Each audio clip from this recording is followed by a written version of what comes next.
चित्तमोहिनी मंगलम कुंदकुंदाद्य। आप जिस व्यक्ति से बात कर रहे हैं उन्होंने आपके सर्वमंगल मांगल्यम सर्वकल्याणकारिकम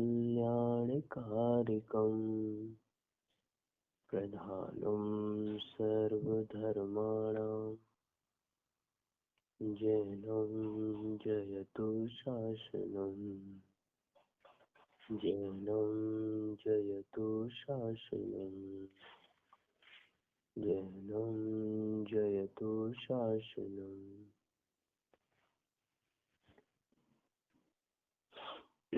चर्चा चल रही थी सम्यक दर्शन के निर्वीय चिकित्सा अंग के का साधन पर। निशांकित और निकांक्षित अंग के पश्चात निर्वीय चिकित्सा अंग के विषय पर हमें जानने का प्रयास करना अति आवश्यक है।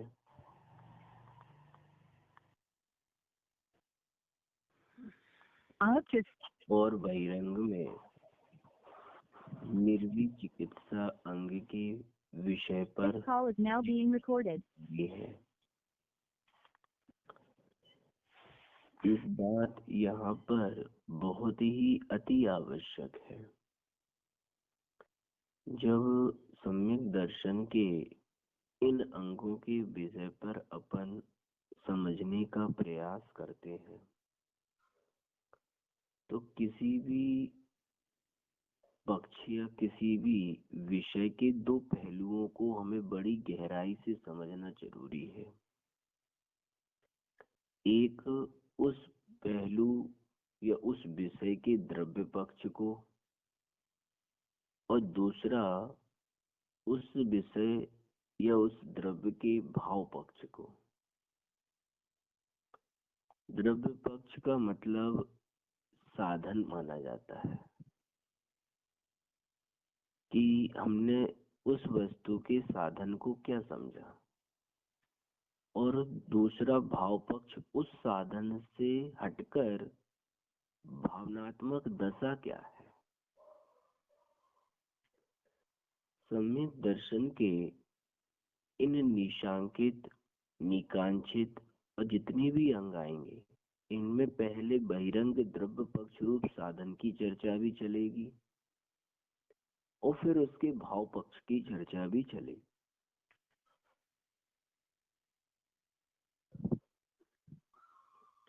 क्योंकि जब तक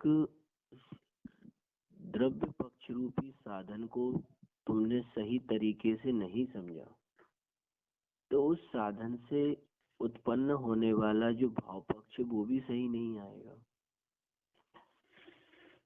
इसलिए भाव पक्ष और साधन पक्ष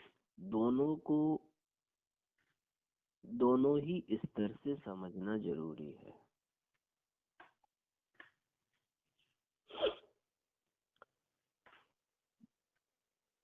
तो कहने का तात्पर्य निर्वीय चिकित्सा अंग के विषय पे समझना है।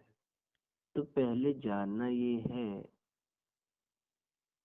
कि निर्वीय चिकित्सा अंग के स्वरूप की चर्चा करने से पहले हम जाने कि आचार्य देव निर्वीय चिकित्सा अंग पर क्या कहते हैं। स्वभाव तो सुचौ काये रत्नात्रय पवित्रते निर्जुगुप्सा गुण प्रीतिर मता निर्वीय चिकित्सता। स्वभाव से अपवित्र और रत्नात्रय से पवित्र ऐसे उस काया में शरीर में निर्जुगुप्सा मतलब गुण प्रीति ग्लानि रहित गुणों में प्रीति करना। क्या कहा? निर्जुगुप्सा गुण प्रीति अर्थात ग्लानि रहित गुणों में प्रीति करना निर्वीय चिकित्सा अंग माना गया है। अब देखो, ये दो पक्ष तो अपन पकड़ सकते हैं, एक शरीर आदि जो अपवित्र है, और दूसरा उसी शरीर में रत्नात्रय पवित्रता होगी। तो अब साधन में दो पक्ष एक साथ, साधन को कैसे देखना है? सबसे पहली बात कि इसमें मूल लाइन क्या कह रहे हैं? निर्जुगुप्सा गुणा प्रीति। अब ये बड़ा ही गहराई का विषय है कि निर्जुगुप्सा गुणा प्रीति। क्या कहा? ग्लानि रहित गुणों में प्रीति करना। अब ये कैसे संभव है? अब विचार करने वाली बात है ना, कि कहने को तो क्या लग रहा है, ग्लानि रहित गुणों में प्रीति करना, लेकिन क्या अपन इसको प्रैक्टिकल कर सकते हैं जीवन में? कहने में बहुत सामान्य सी बात है, लेकिन जब अपन इस भावनात्मक पक्ष को पकड़ेंगे, इसमें यह द्रव्यात्मक पक्ष को पकड़ेंगे, तो वो कैसे पकड़ने में आएगा कि ग्लानि रहित गुणों में प्रीति करना? ये संभव कब है? जैसे किसी के दोष दिखने पर भी उसके उसके गुणों में अपन को अनुराग बनाए रखना। क्या कहा? दोष दिखने पर भी हमें उसके गुणों में प्रीति बनाए रखना। ये कैसे संभव? विचार कर सकते हैं अपन। भाई, हमारी कोई बुराई कर रहा हो, हमारी कोई निंदा कर रहा हो, और फिर भी उसको वो दोष दिखते हुए भी, क्योंकि बड़ा मुश्किल होता है जब अपन के अपने को किसी दूसरे के दोष दिखाई दे रहे हो, कि देखो ये दोष दिख रहे हैं और मेरे को लेके हो रहे हैं, और फिर भी तुम हमारे अंतरंग में गुणों के प्रति प्रीति बनी रहे। क्या विचार आ रहा है? कैसे देखेंगे कि भाई निर्जुगुप्सा गुणा प्रीति, ग्लानि रहित गुणों में प्रीति करना कैसे संभव है? जब दोष सामने दिख रहे हैं, हमें उसके प्रति ग्लानि ना होकर गुणों में प्रीति हो रही है। कैसे? जैसे किसी मुनिराज का शरीर रोगों से ग्रसित दिखाई दे रहा है, बहुत मैला है, बहुत रोग है, कूड़ आदि है, सब कुछ, फिर भी तुम्हें वो रत्नत्रय से पवित्र दिखाई दे रहा है। तुम्हारी दृष्टि उनके शरीर आदि पर नहीं जा रही, उनकी ग्लानि पर नहीं जा रही। यानी कितने कितने गंदे दिख रहे हैं, फिर दृष्टि कहाँ जा रही है? उस सम्यक दर्शन, सम्यक ज्ञान और सम्यक चारित्र से पवित्र है, उस पर जा रही है। अब विचार करके देखो कि ये कैसे संभव है। कभी सोचने वाली बात है ना, कि भाई तालाब में हमें कमल तो दिखाई दे रहा है और कीचड़ भी दिखाई दे रहा है। अब कीचड़ देखकर तुम्हारे अंदर में ग्लानि ना हो, तुम्हारी दृष्टि कमल पर रहे, ऐसा कितना असंभव जैसा कार्य है। कि सबसे पहले जीवन में ये विचार करो कि ग्लानि रहित गुणों में प्रीति करना कितना मुश्किल कार्य है। कभी विचार कर सकते हैं अपन का जगत में अपयश फैल रहा हो, निंदा हो रही हो, बुराई हो रही हो, फिर भी तुम्हारी दृष्टि में जो निंदा कर रहा है, बुराई कर रहा है, घृणा कर रहा है, उसको ना देखते हुए हमारे अंतरंग में गुणों के प्रति या गुणी जनों के प्रति प्रीति बनी रहे। बड़ा ही कठिन कार्य समझने में आता कि नहीं आता? अब कैसे देखने में? भाई, जैसे मान लो तुम्हारे जीवन में क्रोध के निमित्त बहुत है, अपमान के निमित्त बहुत है, और इन क्रोध और अपमान के निमित्त मिलने पर भी तुम्हारे अंतरंग में ग्लानि नहीं आ रही उनके इस दोष को देखकर, बल्कि क्षमा के प्रति गुण प्रीति चल रही है। विनय के प्रति गुणा प्रीति चल रही है। ये समझना कितना, भाई हमारी कोई बात नहीं मानता है फिर भी तुम्हारे अंतरंग में उसके क्षमा गुण का अनुराग चल रहा है। अब विचार करके देखो, भाई कोई बात नहीं माने तो कितनी जल्दी घृणा आती है, कभी विचार किया?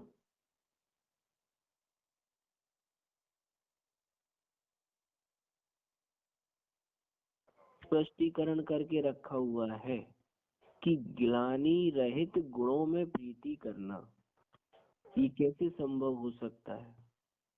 अगर हमारे अंतरंग में दोषों को देखकर फिर भी गुणों के प्रति अनुराग बना रहे बे, तब जाके कहेंगे कि तुम निर्विध चिकित्सा अंग की पात्रता को स्वीकार कर सकते हो।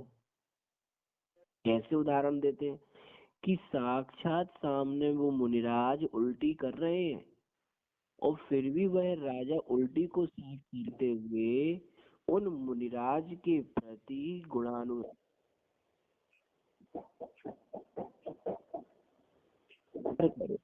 कि जब निर्विध चिकित्सा अंग की पात्रता तुम्हारे अंतरंग में कब प्रकट हो रही है कि ग्लानि रहित गुणों में प्रीति करना, किसी के दोष देखकर भी उसे पचाकर गुणों में अनुराग बनाए रखना, तब जाके निर्विध चिकित्सा अंग आता है। विचार करो, हम देख रहे हैं कि सामने वाले समस्त परद्रव्य विपरीत चल रहे हैं, क्रोध आदि कसाय को निमित्त धारक है कि नहीं है, वो सब प्रतिकूल चल रहे, फिर भी प्रतिकूल चलने पर भी हमारे अंतरंग में क्षमा गुण के प्रति अनुराग बना है।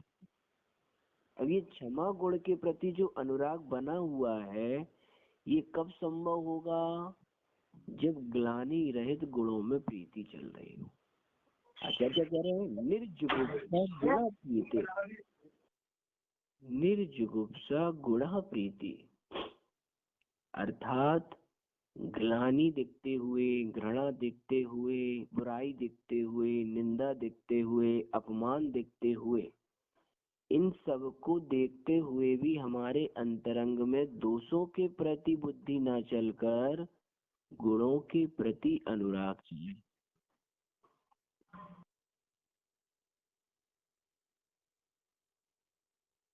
निर्जुगुप्सा अंग की पात्रता प्रकट है। अब कोई कैसे विचार कर सकता है? आपके अंतरंग में अगर निर्जुगुप्सा गुण की पात्रता हो, आप कोई कहे कि आप उसके गुणों के प्रति जो अनुराग कर रहे हो, ये निर्जुगुप्सा अंग की महत्ता है। ये विचार कर लेना, ये ज्ञानी जीवों के जीवन में पाया जाता है कि हमारे पास रहने वाले जीव एक के बाद एक गलतियां कर रहे हैं, फिर भी उन दोषों को देखने के बाद भी क्या कह रहे हैं? उसके गुणों में प्रीति कर रहे हैं। होता कि नहीं होता? तब निर्जुगुप्सा अंग प्रकट होता है। हमारे अंदर में क्या होता है? थोड़ा सा दोष किसी का देखा, अरे हमें इससे बात नहीं करनी, हमें फलाना नहीं करना, उस पर क्रोध करने लग जाएंगे, उसकी बुराई करने लग जाएंगे। होता कि नहीं? किसी दोष को देखकर हमें सबसे पहले उसके प्रति घृणा आती कि नहीं आती? उसके प्रति दूर भागते कि नहीं भागते? लेकिन यहाँ पे क्या कह रहे हैं कि पास या समीप वाले जीव के दोष देखने पर भी उन दोषों को क्या कह रहे हैं? ग्लानि रहित उसके गुणों में प्रीति करते हुए अनुराग करना, ये निर्विध चिकित्सा अंग का प्रभाव है। हम कर पाते हैं कभी? विचार करके देखो। यहाँ पे ये नहीं समझना कि हमारे अंतरंग में दोषों के प्रति अनुराग था सो हमने उससे अनुराग किया, इससे निर्विध चिकित्सा नहीं करती। कई बार ऐसा भी होता है कि हमारे अंदर में दोष पाए जा रहे हैं और सामने वाले के जीव के अंतरंग में जो दोष पाए जा रहे हैं, सो उन दोषों के मैचअप से अनुराग हमने पर तुम अपने आप चिकित्सा नहीं, ऐसा नहीं कह सकते। कथन क्या करा जा रहा है यहाँ पर कि हमारे ही समीप रहने वाले जीव कैसे? अब विचार कि निर्जुगुप्सा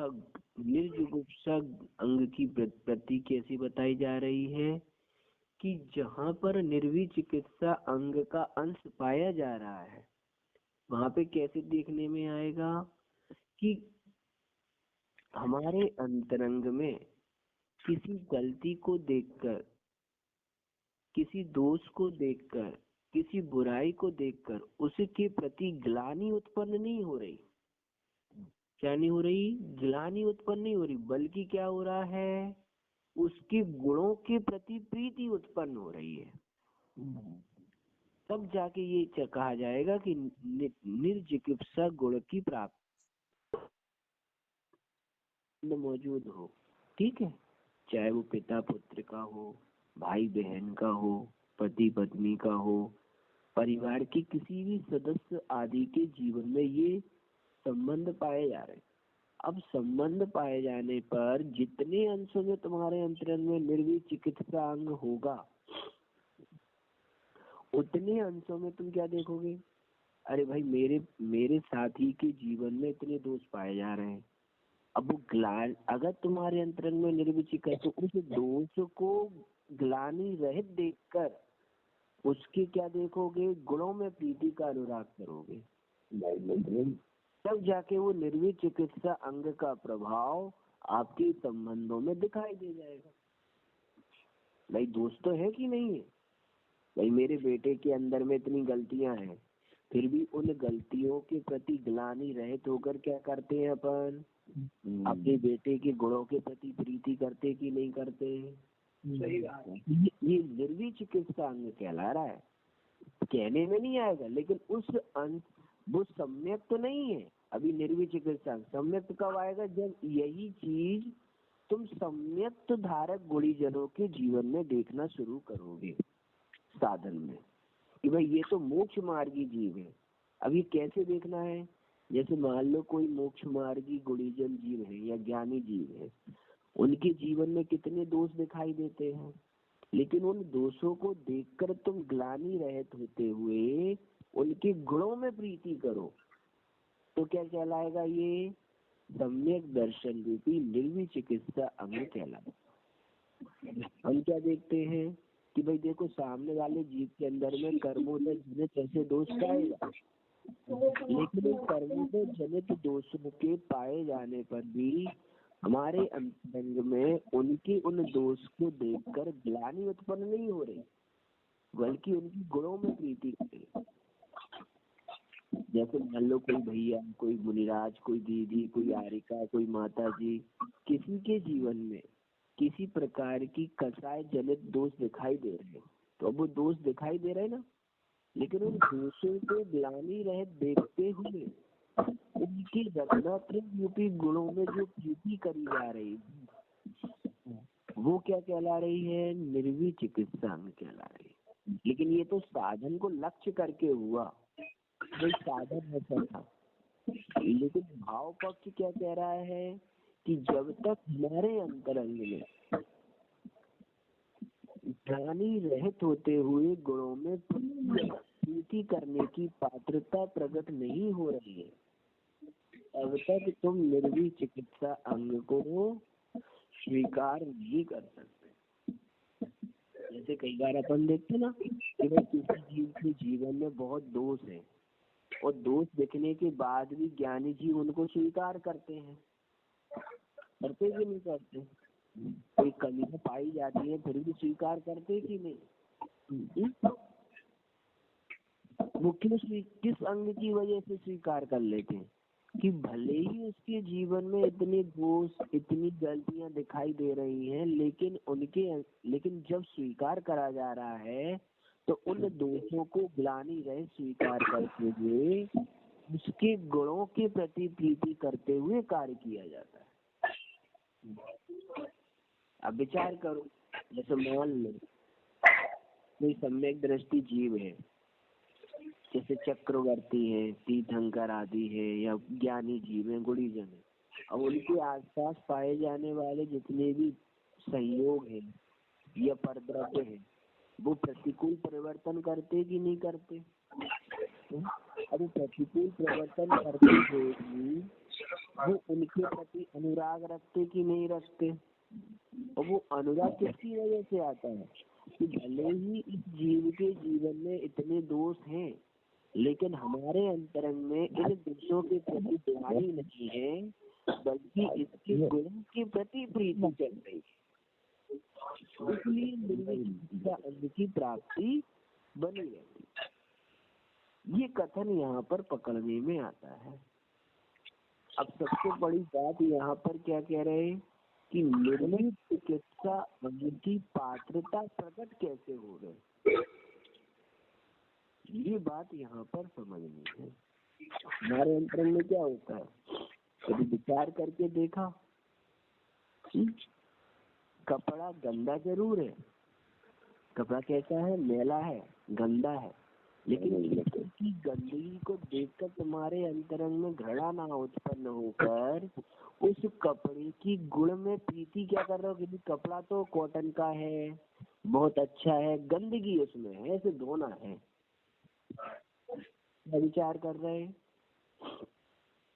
कभी विचार करके देखो अपन कि भाई कपड़ा गंदा है तो कपड़े को फेंकना है कि नहीं, कपड़े में मैल है, कपड़ा तो बहुत अच्छा है। प्रीति किसमें कर रहे हो भाई? किसी का शरीर मैला है, अपवित्र है, कुरूप है, लेकिन तुमने यदि उसकी कुरूप या शरीर आदि को देखने के बाद ग्लानि रहित होकर उसके अंतरंग में पाए जाने वाले गुणों को देखा, चलेगा कि तुम निर्विचिकित्सा गुण प्रीति अर्थात निर्विचिकित्सा अंग की पात्रता प्रकट कर। क्या देख रहे भाई? अगर मान लो अगर ज्ञानी जीवों के पास निर्विचिकित्सा अंग ना होता तो कितने पापी जीव उनके जीवन में आते हैं, उनका वो कल्याण कैसे करते? विचार करके देखो, अगर निर्विचिकित्सा अंग किसी जीव के पास ना हो तो कितने पापी जीव जब भटके हुए ज्ञानी जीवों के जीवन में आते हैं तो वो उनका कभी सुधार कर ही नहीं सकते। क्यों? क्योंकि उनसे अगर पापी जीव आए तो उनके पाप को देखकर उनसे दूर भाग जाएंगे, उनसे घृणा करेंगे। तो अगर इन पापी जीवों का, दोषी जीवों का यदि उद्धार होता है तो वो ज्ञानी जीव कौन से गुण की वजह से कर पाते हैं? तो कहते हैं निर्विचिकित्सा अंग की वजह। क्यों? क्योंकि वो दोषी जीव के दोषों को ग्लानि रहित देखते हैं। आप जिस व्यक्ति से बात कर रहे हैं उसने आपकी कॉल को होल्ड पर रखा है, कृपया लाइन पर बने। उनकी गुणों में प्रीति करते हैं, इस वजह से वो उनको संबोधन कर पाते हैं, इस वजह से वो उनका उपकार कर पाते हैं। हमारे जीवन में यदि किसी दोषी जीव का, अज्ञानी जीव का उपकार किसकी वजह से होगा? अगर वो अज्ञान को ही मुख्य करते रहे तो कभी उस जीव का उपकार हो सकता है क्या? नहीं हो सकता। तो उपकार किसकी वजह से? तो जब हम किसी के दोषों को ग्लानि रहित देखते हुए उसके गुणों में प्रीति करते हैं। अब विचार करो, अरे ये तो, इनमें तो अकल है ही नहीं, इनमें तो समझ है ही नहीं, ये क्या समझेंगे? तो अगर ये चीज मुख्य करें तो क्या कभी कोई जीव उन्हें समझा सकता है क्या? विचार करके देखो। अरे हम तो पढ़े लिखे हैं ही नहीं, हम कैसे समझेंगे? विचार करो। तो क्या कभी उनकी अज्ञानता दूर हो सकती है क्या? भाई कोई जीव अल्पज्ञ है, ज्ञान की कमी है, तो ज्ञान की कमी देखेंगे कि जितनी ज्ञान की पात्रता है उसको देखेंगे? नहीं, अगर ज्ञान की कमी देखी तो हमारे जीवन में निर्विचिकित्सा अंग की निर्विचिकित्सा अंग आएगा ही नहीं। क्यों? क्योंकि तुमने दोषों को देखकर, किसी की अल्पज्ञ दोष को देखकर, किसी की कम बुद्धि देखकर, किसी का कम बोलना देखकर, किसी में बोलना सही नहीं है, किसी में समझना नहीं है, किसी का क्षयोपशम कम है, यदि इन दोषों को देखकर तुमने ग्लानि कर ली तो क्या कभी उसके गुणों में प्रीति हो सकती है क्या? तो कहेंगे संभव ही नहीं है। तो निर्विक चिकित्सा अंग सबसे पहले ये पात्रता प्रकट करता है कि सामने वाले जीव के जीवन में कितने ही दोष पाए जा रहे हो, लेकिन उन दोषों को ग्लानि रहित देखते हुए, घृणा रहित देखते हुए उसके गुणों के प्रति दृष्टिकोण करना। सामने वाला कितना नहीं समझ सकता है इसको मुख्यता से नहीं देखना, प्रकट कर रहा है निर्विक चिकित्सा। यानी यूं कहो कि एक जगह पर दोष भी है और गुण भी है, दोनों सामने ही है, लेकिन दोषों को ग्लानि रहित देखते हुए गुणों से अनुराग करना कितना दुर्लभ है। वो विचार करना जरूरी है कि नहीं। भाई हमारे जीवन में कोई संयोग है, कोई साथी है, उसमें 100 में से 80 दोष है, लेकिन 80 दोषों को ग्लानि रहित देखते हुए, यहाँ पे मुख्यता और गौणता नहीं करना, मुख्य और गौणता नहीं समझना। यहाँ पर तो दोषों से ग्लानि रहित कथन पकड़ना कि उन दोषों से ग्लानि करते रहित होते हुए उन 20 गुणों के प्रति प्रीति कितनी कर रहे हैं, गुणानुराग कितना कर रहे हैं। यह मुख्यता और गौणता का संबंध नहीं लगा लेना कि नहीं मुख्य करके गौण कर रहे हैं, गौण करके मुख्य। यहाँ तो सीधा ये कह रहे हैं कि दोषों को ग्लानि रहित होते हुए गुणों में प्रीति करना। अब विचार करो कैसे उदाहरण दे रहे हैं वो, किस तरीके से दे रहे हैं कि वो मुनिराज उल्टी कर रहे हैं राजन के ऊपर, और राजन उनकी उल्टी साफ कर रहे हैं, और फिर भी उन मुनिराज की रत्नात्रय के प्रति गुणानुराग से भरे हुए हैं। कथन कैसा किया बाद में चर्चा करेंगे। इन 8 अंगों के प्रति जो 8 कहानियां आई हुई हैं उनको समझेंगे अपन कि कैसे कैसे उस अंग ने की वजह से वो जीव कैसे प्रकट। लेकिन पहले नंबर ये विचार तो कि निर्विक चिकित्सा अंग कैसे है। भाई जहाँ पर गंदगी घृणा होते हुए भी, बुराई होते हुए भी तुमने गुणों में प्रीति करने का विचार किया, कभी विचार करके देखा उस पर। भाई हमारे चारों तरफ दोषी जीव हैं, लेकिन दोषी जीवों के होने पर भी उन दोषों के प्रति ग्लानि रहित होते हुए गुणों में प्रीति करना। कभी विचार किया। भाई हमारे पिता में, हमारे पुत्र में, हमारी पत्नी में, हमारे भाई में, हमारी पति में लाख दोष पाए जा रहे हैं, लेकिन उन दोषों को ग्लानि रहित देखते हुए उनके गुणों में प्रीति करना, तब जाके उस संबंध को निभा पाता है जीव। रखना जिस जीव के जीवन में निर्विक चिकित्सा अंग की जितनी कमी पाई जा रही होगी, ध्यान में रखना उसका उस संबंध के प्रति बारंबार वैमनस्यता बनी होगी, संकलिष्टताएं बनी होंगी। क्यों? क्योंकि वो बार बार उन दोषों को देखेगा और गुणों से प्रीति नहीं करेगा, तो क्या आएगी, कसायता बढ़ेगी कि नहीं बढ़ेगी। भाई जिस जीव के जीवन में जितना निर्विक चिकित्सा अंग होगा, वो संयोग या कर्मोदय से प्राप्त होने वाले संयोगों में क्या विचार करेगा कि भाई इसके अंतरंग में ये दोष हैं, लेकिन उन दोषों को ग्लानि रहित देखते हुए गुणों में प्रीति करेगा, तब जाके उन संबंधों में निर्विक चिकित्सा अंग की पात्रता पाई जाए। अपन ने विचार किया कि नहीं। अब सोचो वो एक अनजान चोर भागता हुआ वहां पे गया और उनसे उसने उसकी विद्या पूछ ली, अपन होते तो बता देते क्या, बता अरे तुम तो चोर हो, तुम्हें क्यों बताऊं मैं। सोच सकते कि नहीं सोच सकते। लेकिन चोर नामक दोष को ग्लानि रहित देखते हुए उन्होंने गुणों में प्रीति करते हुए उसको वो चीज बताई कि नहीं बताई। सोचो कोई पापी जीव जो हिंसात्मक है।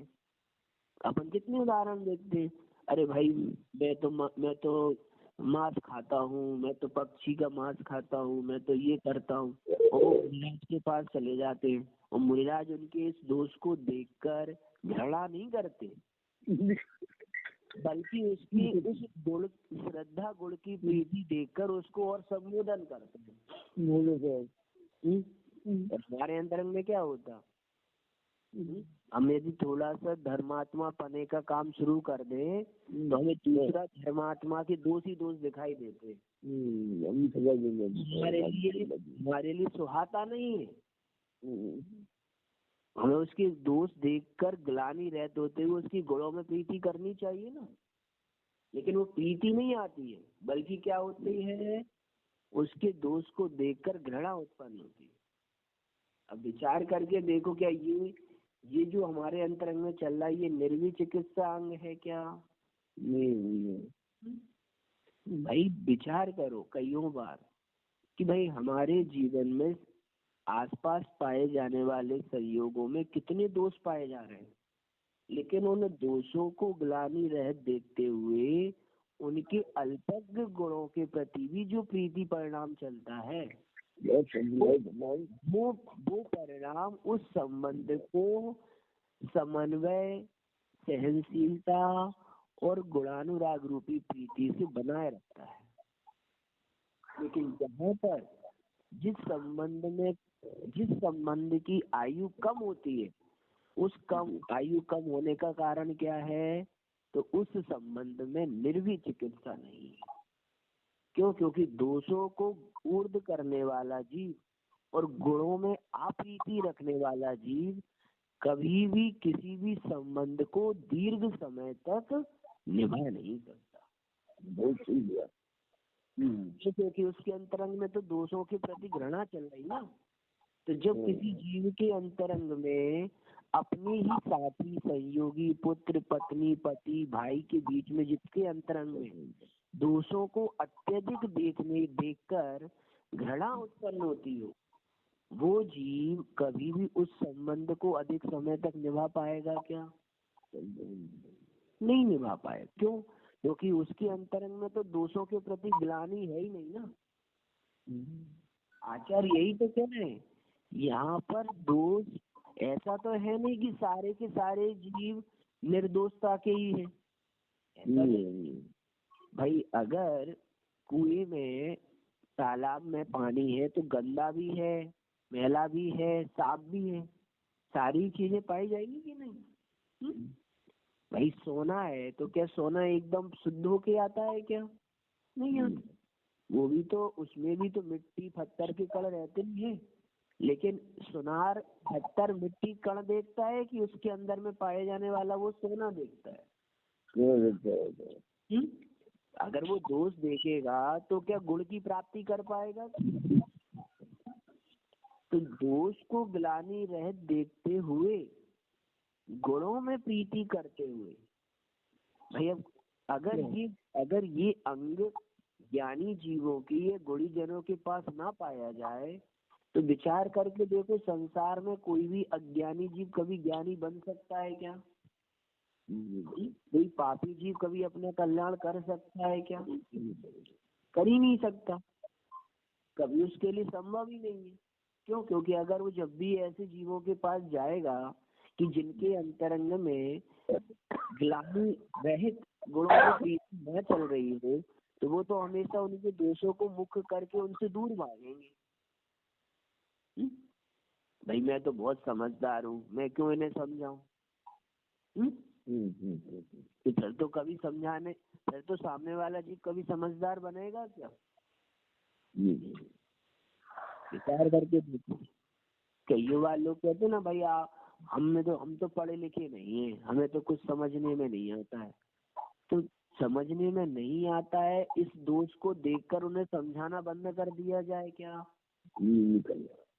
भाई दोष दिख रहे, लेकिन गुणों में प्रीति दिख रही कि नहीं, कि भाई चलो कि भले ही समझने जैसा संयोग सब नहीं है, लेकिन उसके प्रति विशुद्धि पकड़ने की उपादेयता तो है। विचार करके देखो, किसी को बोलना नहीं आता है, ठीक है भाई, बोलना नहीं आता, उसके उस दोस्त को देखकर क्या हम उसके प्रति बताना बंद कर दें क्या? तो दोष अल्पज्ञता में देखते, दोषों के प्रति ग्लानि रहित होते हुए जो जीव गुणों में प्रीति करता है वो अपने अंतरंग में निर्मित चिकित्सा अंग के अंश को बढ़ाने का प्रयास कर रहा है। ये ध्यान रख लेना कि हमें कोई भी जीव हो, अब जैसे मान लो कई बार अपन को होता ना, अपन 2-4-6 महीने अच्छा धर्म करने लग जाए, ठीक है, तो धर्मात्मा बन जाए, तो फिर क्या होता है, फिर मंदिर में जो भी जीव दिखाई देता है अपन उसको हीन दृष्टि से देखना शुरू कर देते हैं। अरे हम ही श्रेष्ठ है, दूसरा श्रेष्ठ है। तो ये तुम अपने अंतरंग में निर्मित चिकित्सा अंग की विराधना करना शुरू कर रहे हो। ये ध्यान रख लेना। क्यों? क्योंकि तुम्हें तो दूसरे जीव से ग्लानि घृणा उत्पन्न हो रही है ना। और आचार्य ये कह रहे हैं कि तुम जैसे जैसे धर्म के प्रति जुड़ने का प्रयास करोगे तो तुम्हारे आसपास पाए जाने वाले अज्ञानी क्षुद्र व्यक्ति, उनके दोषों के प्रति तुम्हें ग्लानि उत्पन्न ना होते हुए उनके गुणों के प्रति प्रीति आएगी, जिससे तुम अपने अंतरंग में गुणानुराग से उन गुणों की वृद्धि और ज्यादा करोगे। तो निर्विक चिकित्सा अंग में क्या सिखा रहा है कि संसार में दोष भी है और गुण भी, लेकिन दोषों को ग्लानि रहित देखते हुए हमें गुणों में प्रीति करते हुए निर्विक चिकित्सा अंग की आराधना करनी है। ये बात ध्यान में रखना अति आवश्यक है।